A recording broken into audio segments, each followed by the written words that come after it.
ये सुनिए साहब, मोहतरमा का बयान सुनिए, आपका भी टीचर साहब खून खोल जाएगा।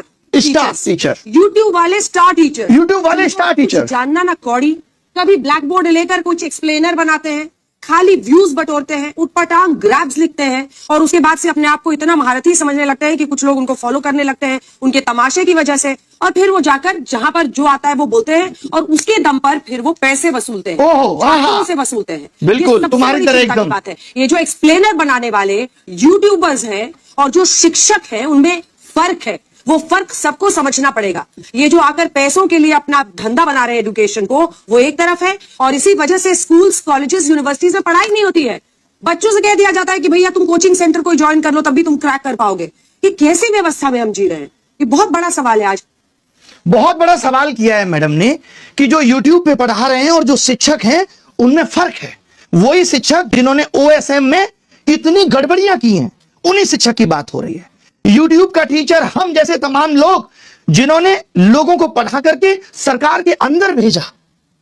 सोचिए, वो मैडम कह रही है कि फर्क होता है। फर्क मैडम रियल मीडिया और आपके जैसी चाटुकारी मीडिया में भी होता है। पता है आपको, यह समझना पड़ेगा।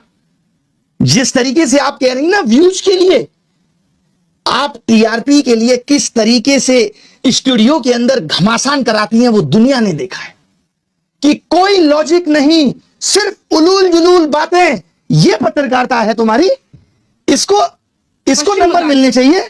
ये पत्रकारिता है लोगों के लिए। ये देखिए, झालमुड़ी सिर्फ एक स्ट्रीट फूड नहीं है, एक इमोशन है। ये इमोशन है झालमुड़ी, एक जज्बात है। पत्रकारिता करती है, गलियों की आवाज है, रेलवे प्लेटफॉर्म की हलचल है, गंगा किनारे की ताजी हवा के साथ घुला हुआ स्वाद है, जिसमें सरसों के तेल की तीखी खुशबू, सरसों की तेल की तीखी खुशबू, चटपटाहट, उसी की सुंदरता है साहब। एक ऐसी कहानी बनाते हैं जो हर बंगाली के दिल में बस जाती है। जो आपने पोएट्री चिपकाई है ना, कसम से मजा आ गया। सोचिए कैसे कैसे मीम बन रहे हैं तुम लोगों पे। जहां जाते हो वहां लोग मोदी मीडिया, गोदी मीडिया चिल्ला के संबोधित करते हैं। सड़क पे निकलने की औकात नहीं बची है। मालूम है, इस देश के एंकर्स की सड़क पे उतरने की औकात नहीं बची है। अब इनका जीवन स्टूडियो तक सीमित है। लोग गिरेबान पकड़ के पूछ लेंगे कि क्या कर रहे हो। आपको तो चौथा स्तंभ कहा जाता था।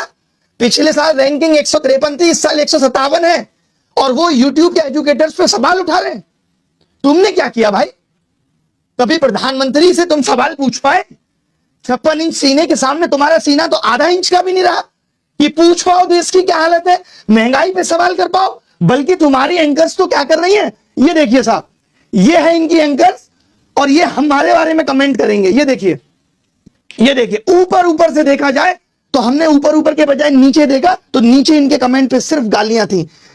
1 मिलियन के करीब फॉलोअर्स हैं, पोस्ट पे 1000 लाइक नहीं है, और नीचे देखा हमने तो सिर्फ गालियां थी। क्या वफादारी की है तुमने देश के साथ? नहीं।